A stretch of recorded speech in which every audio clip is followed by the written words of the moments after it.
All right, so the first term we want to look at is what we mean by recession.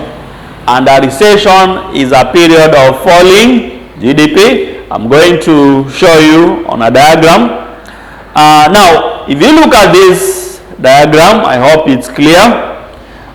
You can see we have a graph. We have the vertical axis where we have the GDP or the gross domestic product in dollars. Then on the horizontal axis, we have time. And this one is given in years. Then we can see that graph in red, okay, it takes that shape. Then you can see here numbers 1, 2, 3, and 4. Now those numbers represent the various cycles or stages through which an economy goes through.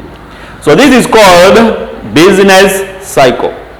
Now it can be a business cycle or it can be even a cycle for a government. Now let's see how it's going to happen.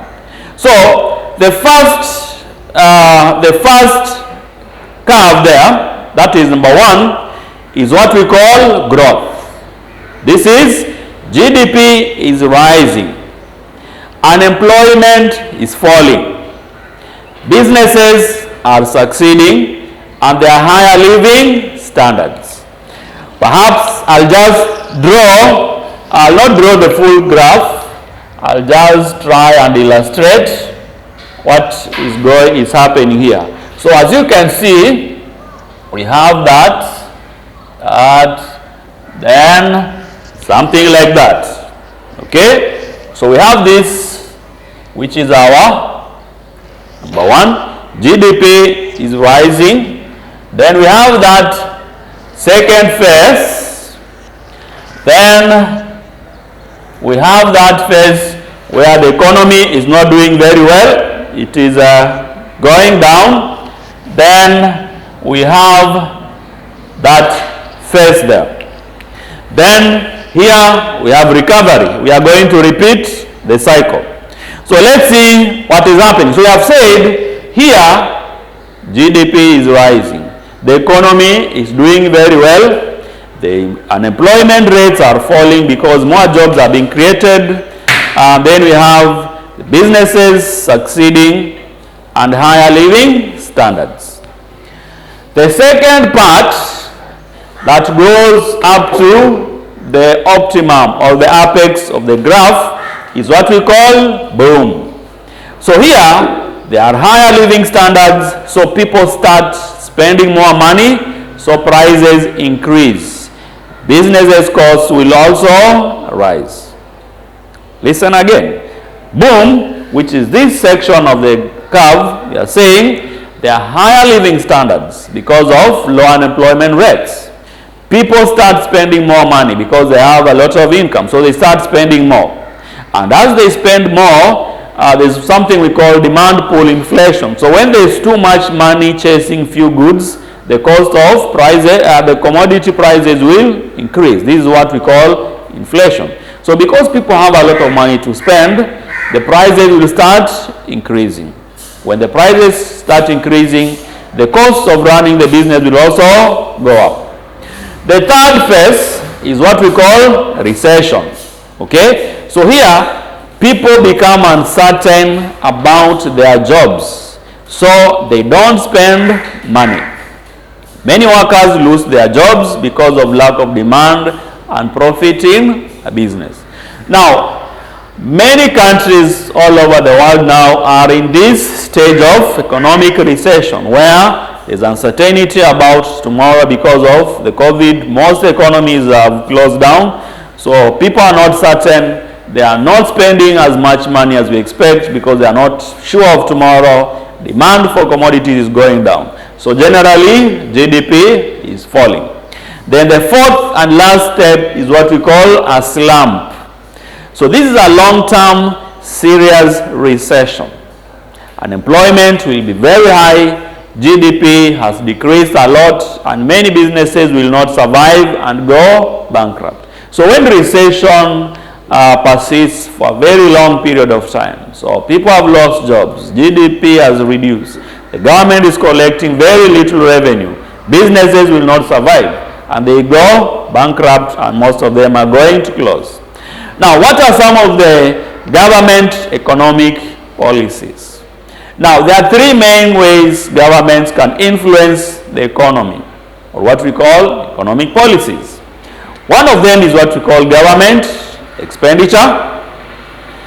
The other one is changing tax rates, and both of these are what we call physical policies. So when the government spends more money, or when the government changes its tax rates, either reduces them or increases them, these are physical policies. And these are policies that are aimed at helping the economy.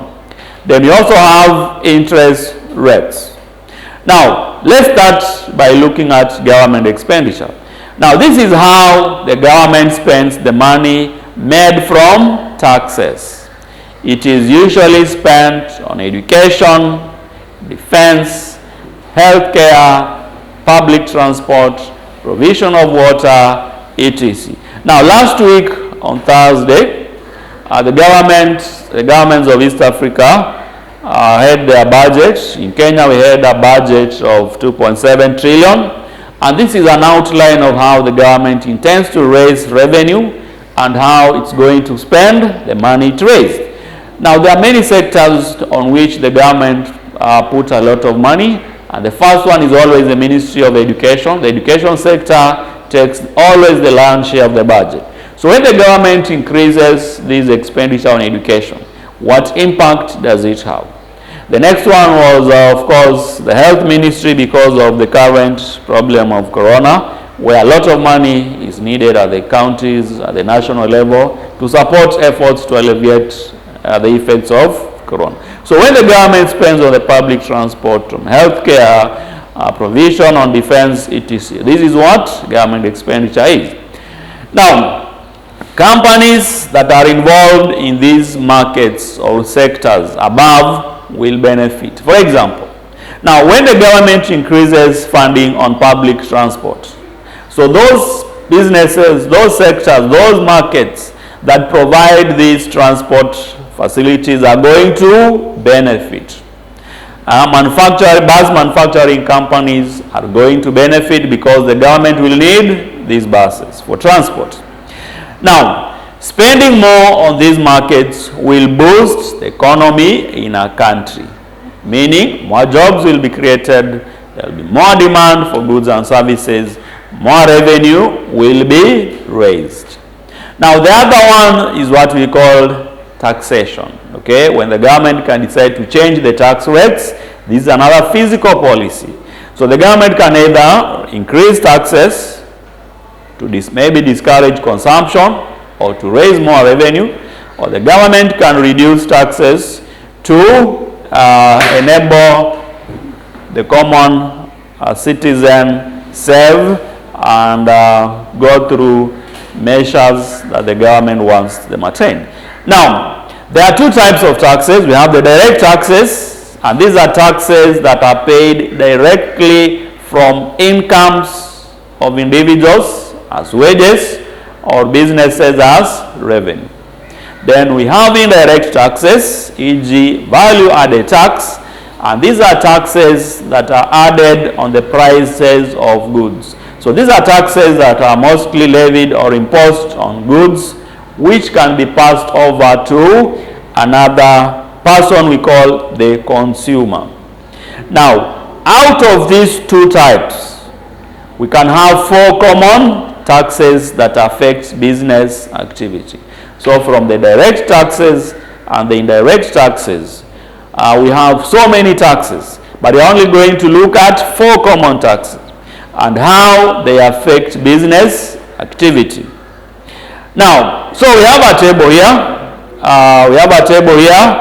The first column we have tax. Then the second column we are looking at what it is. Okay.